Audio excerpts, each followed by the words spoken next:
nessa hora, esteja conosco, que essa palavra, ó Pai, venha de Ti, venha falar ao nosso coração, que o Teu Espírito encontre oportunidade para realmente edificar as nossas vidas, falar o Teu querer, orientar, Senhor, instruir segundo o Teu querer. Pai, abençoa-nos, nós não somos dignos da Tua palavra, mas ela nos purifica. É isso que nos diz, porque o Teu sangue nos purifica. Abençoa-nos nesta hora, te pedimos em nome de Jesus. Amém. Meus irmãos, há uns 20, não, um pouco mais de 20 anos atrás, eu estava ainda dando aula lá em Mogi, e eu estava no ponto de ônibus, né? E eu vi dois alunos conversando. Eles estavam falando sobre o Bill Gates. Bill Gates, naquela época, era o homem mais rico do mundo. E na internet, na mídia, estava falando que ele havia investido em artes, em vários outros lugares, para ganhar mais dinheiro ainda. E o aluno ele estava um tanto indignado, né? E ele falava assim, para que ele quer mais dinheiro? Ele já é o homem mais rico do mundo. Aí eu escutei aquilo e eu não deixei barato. Eu falei assim, você não sabe por quê? Eu disse, não. Eu disse, ele não quer mais dinheiro, ele quer mais poder. Ele ficou me olhando assim, como assim? Se você não está entendendo. O dinheiro para ele não é uma necessidade. Isso já foi superado há muito tempo. O que ele quer é mais poder, porque o poder é insaciável. Quem tem, quer cada vez mais. Bom, eu não sei se eles entenderam tudo o que precisava ser entendido, mas se nós olharmos na Bíblia, a gente começa com Salomão. Vamos olhar o exemplo de Salomão. Salomão tinha 700 esposas e 300 concubinas. Está escrito lá em 1 Reis, no capítulo 11, versículo 3. Salomão tinha 700 esposas e 300 concubinas. Aí alguém diz, Salomão era tarado. A conclusão. Não, ele não era tarado. Imagina que ele tivesse relações com uma mulher diferente a cada dia. Ele ia vir a próxima 3 anos depois. Ele queria mais poder. Porque naquela época, aliás, atualmente também, era um sinônimo de poder. Quanto maior o harém que o rei tivesse. Um rei que tivesse 100 mulheres, você é meio pobrinho, meio pobretão, só 100. Ele tinha 1000. Isso era símbolo de poder, porque, afinal de contas, para sustentar 1000 mulheres, tinha que ter muito dinheiro, não é verdade? Então, ele era um símbolo de poder, não era um símbolo de atividade sexual. Ele queria demonstrar poder. Não bastasse os palácios, os exércitos, as conquistas, ele tinha também um harém. Porque, afinal de contas, ele queria demonstrar poder. Se você acha que isso é coisa de gente rica quer demonstrar poder. Bobagem. Existe briga entre gente muito pobre para demonstrar poder. A África, que é um continente que vive até hoje na pobreza, é devido às suas guerras. Hoje mesmo, se você levar em conta, vai lá na internet, tem 17 guerras acontecendo no momento, num lugar pobre. Mas para quê? Disputa de poder, mesmo entre a pobreza.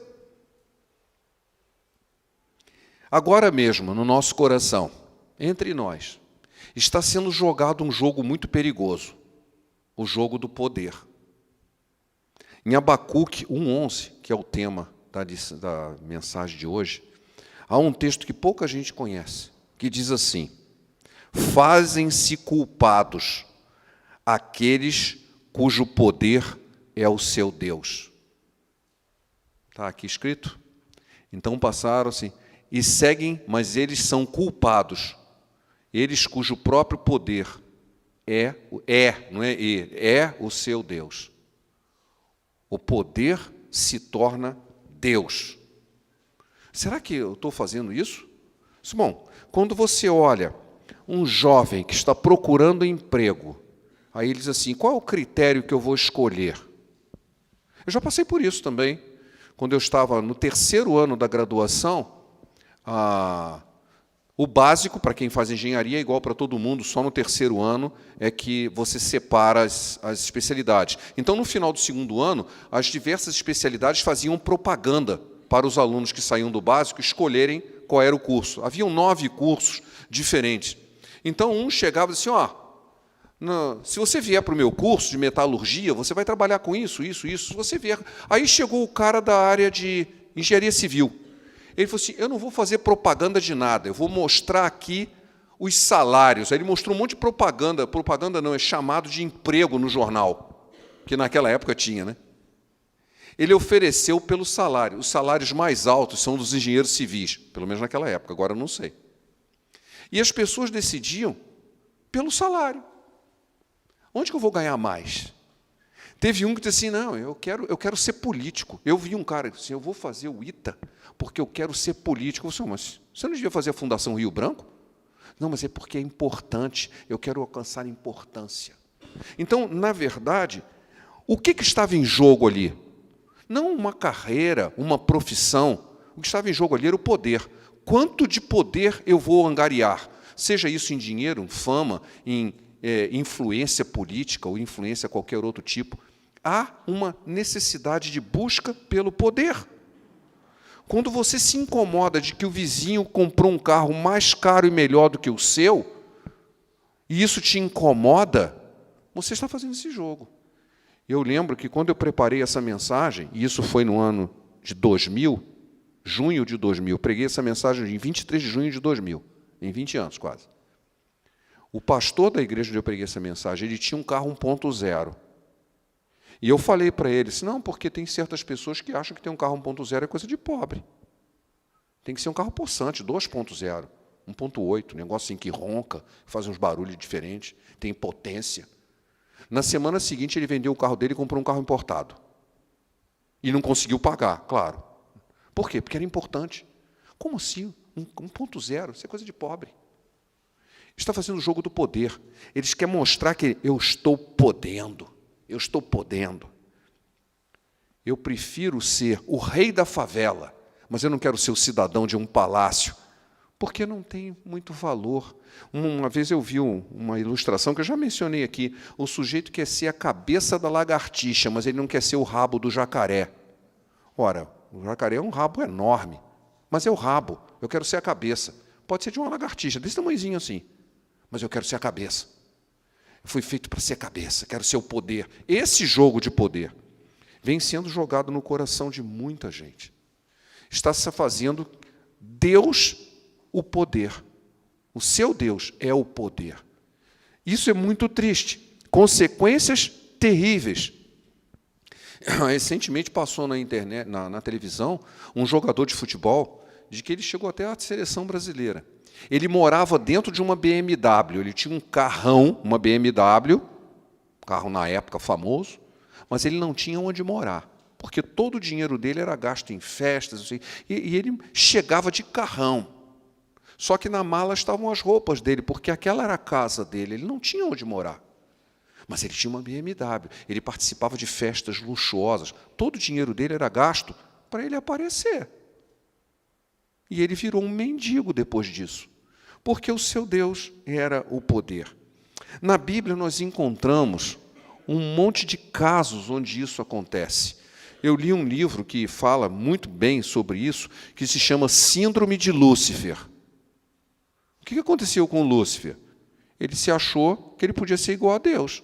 Ele foi angariando poder e ele achou que ele podia ser igual a Deus. E se transformou no que hoje a gente chama de diabo, de Satanás.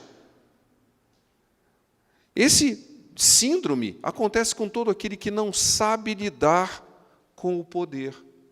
Nós encontramos um texto em Atos, no capítulo 8, dos versículos 9 a 20, não precisam abrir, eu vou só mencionar, em que aparece um tal de Simão, Simão o mágico. Ele fazia umas magias lá e todo mundo achava que ele era um cara poderoso. Até que chegou o apóstolo Pedro e começou a impor as mãos sobre as pessoas, e as pessoas recebiam o Espírito Santo. Ele disse, mas eu não tenho esse poder. Como assim? O cara tem um poder especial, olha só, todo mundo vai atrás dele, ele impõe as mãos e as pessoas recebem o Espírito Santo. Aí ele chegou para Pedro, escuta, quanto custa? Dá para você me dizer o preço? Eu te pago uma propinazinha aí e você me dá esse dom também, porque eu já tenho um certo poder, mas o seu é maior. Sabe o que o apóstolo Pedro disse para ele? Olha, seja sua perdição isso aí. Você no seu coração, você não tem nada de Deus aí, viu? Você vai estar na perdição por causa disso. Seu coração não é reto diante de Deus. Ele ficou apavorado. Ele ficou apavorado. Pediu que orasse por ele. Não demonstrou nenhum arrependimento, só medo. Medo e arrependimento são coisas muito diferentes. Medo das consequências não é a mesma coisa que arrependimento. O fato é que até os discípulos de Jesus passaram por esse perigo. Quando eles começaram, eram homens iletrados, pescadores, e em algum momento Jesus dá a eles autoridade para curarem enfermos, para expulsarem demônios. Eles voltam e dizem assim, Senhor, até os demônios se nos submetem. Eles tinham poder, não passou algum tempo, ele chega assim, tem uma cidade que não quis receber a gente, quer que mande descer fogo do céu sobre eles? Isso era um bom uso do poder? Jesus os repreendeu. Ele disse, vocês não sabem de que espírito sois. Eu não vim para destruir o mundo, eu vim para salvar. Eles já tinham recebido o poder. Imediatamente quiseram fazer mau uso. Assim, vamos mandar descer fogo do céu aí sobre essa cidade? Porque eles não quiseram nos receber. Como assim? Eu sou um poderoso. Logo começaram a discutir entre eles quem era o maior. Isso é síndrome típica de quem não sabe lidar com o poder. Quem é o maior aqui? E Jesus teve que os repreender. Até a mãe deles começou a mãe de Tiago e João pediu um favor para Jesus. Posso te pedir um favor? E Jesus disse, fala, o que você quer? Dá para no seu reino deixar um filho à direita e outro à esquerda? Já estava pedindo uma propinazinha lá para os filhos também. Não sabem lidar com o poder. A mãe já foi lá distorcer as coisas. Escuta, quando chegar no teu reino, coloca os meus filhos aí em primeiro lugar, né? Que isso? Foi para isso que Jesus havia chamado eles. Não sabiam lidar com o poder. Sim, nós precisamos aprender a lidar com o poder com responsabilidade, colocando sempre nas mãos do Senhor. Nós não podemos fazer Deus, o poder, ser o nosso Deus. E eu vou dizer duas coisas que nós devemos desistir de ser poderosos. Tá? Vamos dizer duas coisas. Primeiro, porque Jesus chama de tolo aquele que assim procede. Tolo, essa noite te pedirão a tua alma, e o que tens preparado, para quem será? Você é rico, poderoso, influente, mas hoje vão te pedir a tua alma. Qual é o seu legado? Um cara é importante. Qual é o seu legado? Qual é o seu legado? De poder? Ou um legado de edificação de vidas, um legado de bênção? Eu estava vendo ontem na televisão os 10 maiores conquistadores do mundo antigo. Os 10 maiores conquistadores do mundo antigo. Qual era o critério do cara ser conquistador no mundo antigo? A área que ele tomava, o número de pessoas que ele matava e o que ele havia construído.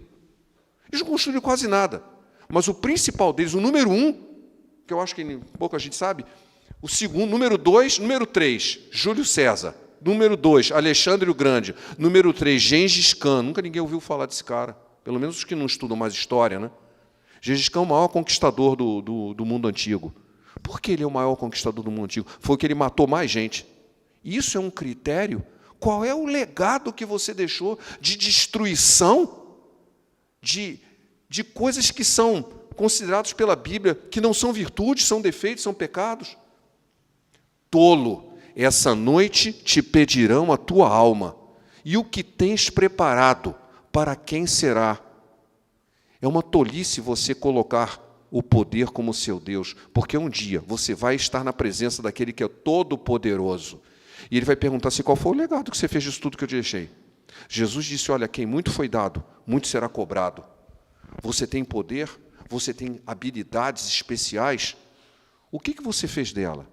Jesus contou a parábola dos talentos, ele disse, olha, para um ele deu 5, para um ele deu 2, para um ele deu 1. Aí a gente sempre pensa naquilo que ele repreendeu aquele que ele deu 1, porque não fez um bom uso do talento. Mas ele elogiou o que recebeu 5, porque ganhou outros 5. O mesmo elogio para quem ganhou 2, porque ganhou outros 2. E ele termina dizendo assim, a quem muito foi dado, muito será cobrado. Você vai ser cobrado pelo talento e pelo uso do poder que você tem. Nós não podemos nos tornar escravos do próprio poder. Nós temos que saber usar o poder. Um outro aspecto que eu acho mais importante ainda é que existe uma diferença muito grande entre autoridade e poder Será que nós temos bem nítido a diferença entre autoridade e poder? No Novo Testamento aparecem as duas palavras, e que muitas vezes é traduzido em português por poder, mas no grego existe uma diferença entre dunamis e exousian. Dunamis é a raiz da palavra dinamite, dinamis, ou dunamis, de dinamite, que é poder interior, é a capacidade de realizar coisas. Mas exousian significa autoridade. Qual é a diferença? Qual é a diferença? A ilustração que eu li no livro do Paul Yang-Cho é o seguinte: imagina que vem um caminhão enorme na rodovia, aí o guarda chega e levanta a mão e faz assim, ó. Aí o cara mete o pé no freio e freia o caminhão. Quem é quem ali? O freio tem o poder, o guarda tem a autoridade. Foi o guarda que mandou parar, o freio só executou. Ele parou o caminhão, mas quem mandou foi o guarda. Ele só levantou a mão e parou o caminhão, porque ele tem autoridade. Essa diferença também é espiritual, porque existem muitas vezes na Bíblia em que ele distingue autoridade de poder. E a gente gosta de poder, mas nós temos que pensar em autoridade. Quando Deus nos dá poder, como nós devemos usar? Vamos abrir em Marcos, aquela discussão dos discípulos que queriam ser o maior. Jesus ensina para que nós recebemos o poder. Marcos, capítulo 10, versículos 35 a 45. Já apareceu aqui? Nossa, mais rápido do que eu abri a minha Bíblia, viu? Então, se aproximando dele, Tiago e João, filhos de Zebedeu, dizendo: Mestre, queremos que nos conceda o que vamos pedir.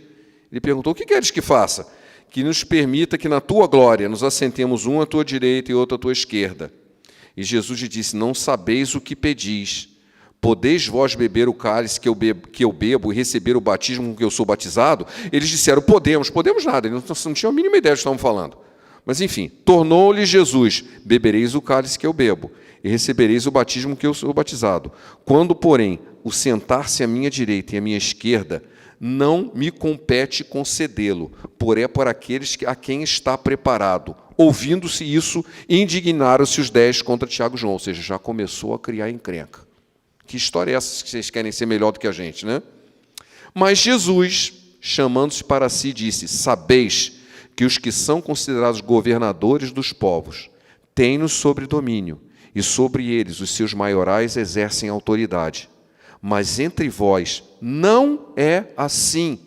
Pelo contrário, quem quiser tornar-se grande entre vós, será esse o que vos sirva. E quem quiser ser o primeiro entre vós, será servo de todos. Pois o próprio Filho do Homem não veio para ser servido, mas para servir e dar a sua vida em resgate por muitos.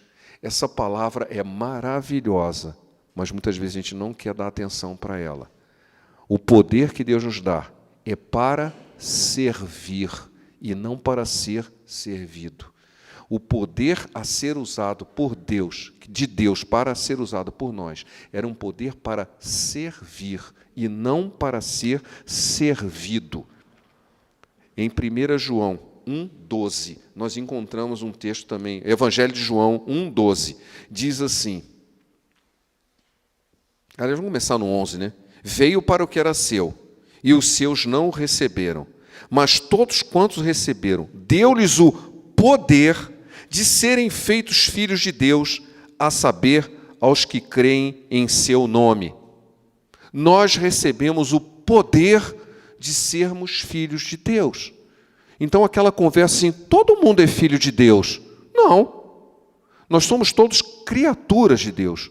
Filhos de Deus, só aqueles que receberam o unigênito Filho de Deus pela fé. Nós fomos feitos filhos de Deus. E para isso nós recebemos poder. Ser filho de Deus é uma forma de poder. Nós temos poder. Poder para quê? Poder para servir. Poder para servir. Tem gente acha que tem poder para usufruir do poder. Não. Isso é o que as pessoas que têm Deus, o poder como Deus, fazem. Nós não temos poder para usufruir, nós temos poder para servir. E em Atos 1:18 fala uma outra coisa que usa a palavra autoridade. Que muita gente, principalmente aqueles que advogam o movimento pentecostal de forma, digamos assim, deturpada, o movimento é real, porém, muita gente o deturpa. Em Atos 1:8, diz assim: mas recebereis poder ao descer sobre vós o Espírito Santo, e sereis minhas testemunhas, tanto em Jerusalém, como em toda a Judéia e Samaria e até os confins da terra. Qual é o propósito? Você recebe poder para se gabar, para ficar rico, para usufruir? Não. Recebereis poder e sereis minhas testemunhas. Nós recebemos o poder de sermos filhos de Deus para servir, recebemos o poder do Espírito Santo para testemunhar. Testemunhar. É o que diz a Bíblia, você recebe poder com um determinado propósito. Se você usar com outro propósito, você está desvirtuando o motivo. E Deus vai cobrar. A quem muito foi dado, muito será cobrado. Mas então, como é que eu vou fazer com isso? E o poder de viver normal? Há um texto que realmente muita gente gosta, né, na hora da aprovação, mas não gosta de pensar nele no dia a dia. Quando o apóstolo Paulo diz que ele tinha um espinho na carne, todo mundo conhece esse texto lá em 2 Coríntios 12. Ele fala de um espinho na carne, um mensageiro de Satanás, que havia sido posto para esbofeteá-lo. Algumas pessoas dizem que era uma doença, mas ele usa um pronome. Mensageiro significa ângelos, um anjo de Satanás. Ele está falando de uma pessoa. Foi posta uma pessoa na vida dele para esbofeteá-lo. Com que objetivo? Para manter-se humilde, porque ele tinha muito poder, ele tinha muitas revelações, ele tinha muito isso. Assim, olha, para eu ficar low profile, ficar assim, na moita, né? Não fica se aparecendo muito, não. Você já recebeu demais. Então ele colocou alguém para dar umas bufetadas nele. E ele disse, esse cara é um mensageiro de Satanás, mas mesmo assim, Deus está usando isso. E eu orei 3 vezes a Deus para remover aquela pessoa da minha vida. E Deus disse não. Mas o não de Deus é sempre maravilhoso. Porque assim, sabe por quê? Porque a minha graça te basta. O meu poder se aperfeiçoa na fraqueza. E isso está em 2 Coríntios, capítulo 12, versículo 9. Então o Senhor me disse, a minha graça te basta, porque o poder se aperfeiçoa na fraqueza. De boa vontade, pois, mais me gloriarei nas minhas fraquezas, para que sobre mim repouse o poder de Cristo. Pelo que sinto prazer nas fraquezas, nas injúrias, nas necessidades, nas perseguições, nas angústias, por amor de Cristo, porque quando sou fraco, então é que sou forte. O poder de Deus, ele se aperfeiçoa na fraqueza. O poder humano se torna um Deus. E esse aqui é o detalhe que nós precisamos prestar atenção. O poder humano se torna um Deus. O poder de Deus, ele se aperfeiçoa em nossas fraquezas e cumpre os seus propósitos, que é testemunhar e servir, tudo para a glória de Deus. Nós devemos prestar muita atenção nisso, meus irmãos, sabendo que o Senhor nos usa com poder. Eu queria terminar com uma ilustração muito legal de um livro. Aliás, para você ter a visão correta do que está acontecendo, você tem que ter 2 livros. É da década de 70, 80, chamado Foge, Nick, Foge, e A Cruz e o Punhal. O pastor David Wilkerson já faleceu, bem idoso, ele já está com o Senhor. Ele escreveu A Cruz e o Punhal, sim. E depois o rapaz que é o objeto do livro, né, que se converte durante o livro, o Nick, e ele escreve Foge, Nick, Foge, que é a versão dele da história. A história é de um pastor que se sentiu chamado, ele era de um pastor de uma igreja do interior, o David Wilkerson, e ele sentiu de Deus que ele tinha que sair de lá, que Deus tinha um outro propósito na vida dele. E ele foi para Nova York trabalhar com gangues em Nova York. Gangues mesmo, de gente que se matavam aos outros. Era um trabalho assim, meio difícil. E o principal cara que se converte era o líder de uma gangue chamada Mau Mau, né? E o nome desse cara era Nick Cruz. Né? E depois o cara se converte, ele conta a história da conversão dele através do livro Foge, Nick, Foge. Você contando a história de como é a conversão dele, é algo assim um poder enorme. Mas há um momento muito crítico, onde o confronto de poderes acontece. O pastor, ele tinha trabalhado com várias gangues, que eles trabalhavam com gangues individuais. E ele resolve fazer um grande evento e comete o erro, a tolice, de juntar todas as gangues num mesmo anfiteatro. O que você acha que vai acontecer, né? Então, ele mandou ônibus, em vários bairros, cada um de uma gangue, encheu de gente e trouxe para um ginásio, para pregar, para todas as gangues ao mesmo tempo. Eles se juntaram e, assim, ia haver uma guerra. Quando ele percebeu, o pastor percebe assim, e agora? Olha a besteira que eu fiz, né? Um monte de gangue dentro de um lugar fechado, todos armados, né? Um monte de gente, um olhando para a cara do outro, só esperando o primeiro sinal para um atacar o outro. Devia ter umas 5 ou 8 gangues diferentes lá. Era um monte, centenas de pessoas. O pastor faz o quê? Ele ora. Era a única coisa que ele podia fazer. Ele começa a orar. Ele fica de pé e ele começa a orar assim, do jeito que eu estou agora. Ele começa a orar. Começa a orar. Todo mundo estava esperando, a gangue do Nick estava esperando o sinal dele para atacar. Esperando o sinal dele para atacar. E o Espírito Santo estava trabalhando no coração dele, porque ele já tinha sido tocado por Deus. Ele estava numa luta espiritual muito grande na hora. Ele tinha que fazer um sinal para desencadear toda a guerra. Ele se levanta, coloca de pé e fica em posição de oração junto com o pastor. Ele era o líder da gangue. Quando ele se coloca de pé, todos se colocam de pé junto com ele. Todas as outras gangues, vendo isso, fazem a mesma coisa. Todos em silêncio de pé, vendo aquele homem orar. Aonde estava o poder? Num simples homem que estava orando. Estava orando. Mas o verdadeiro poder, o Espírito Santo, estava tocando no coração de quem ele já tinha entrado. Ele se levanta. E há um silêncio geral. Quando acontece aquilo, o pastor termina de orar e diz assim, vocês já o ouviram, vocês sentiram o poder de Deus. Ele quase assim, eu não preciso pregar mais, né? E o que acaba de acontecer aqui já mostra o poder de Deus. Aquele homem, o pastor David Wilkes, ele sempre foi uma pessoa muito humilde. Ele foi um grande pastor, já é falecido, faleceu num desastre de carro, inclusive. Tem vídeos dele na internet pregando, é uma pessoa maravilhosa, né? E ele tinha sempre essa humildade, assim, o poder é de Deus, é para a glória de Deus, eu não sou nada. Ele juntou um monte de gangue, e um monte de gente se converteu naquele dia, um monte. Não houve guerra, não houve briga, não houve nenhum assassinato, muita gente se converteu naquele dia. E a única coisa que ele fez foi se colocar de pé e clamar a misericórdia de Deus. E o poder de Deus agiu e mudou toda aquela realidade. Isso aí está descrito lá nos livros, A Cruz e o Punhal e o Foge, Nick, Foge. Quem quiser, e leia, né? Quem não tiver tempo de... Não sei se deve estar na internet, mas esse livro está à venda ainda nas editoras evangélicas. Vale a pena nós percebermos como nós podemos ser usados por Deus, não como um poder do mundo, que se torna o Deus, mas um poder que edifica, que gera um legado, que gera milhares de conversões, de gente que se converte, que muda suas vidas, que o nome de Deus é glorificado, porque nós recebemos poder para servir, nós recebemos poder para testemunhar, e não para usufruir, para mandar. Esse é o poder do mundo, que nos leva à síndrome de Lúcifer, foi o poder que levou um anjo a se tornar o diabo. Nós não queremos isso para a nossa vida, nós queremos servir e testemunhar. Por último, eu queria só deixar Zacarias 4:6. Não por força, nem por poder, mas pelo meu Espírito, diz o Senhor dos Exércitos. Amém?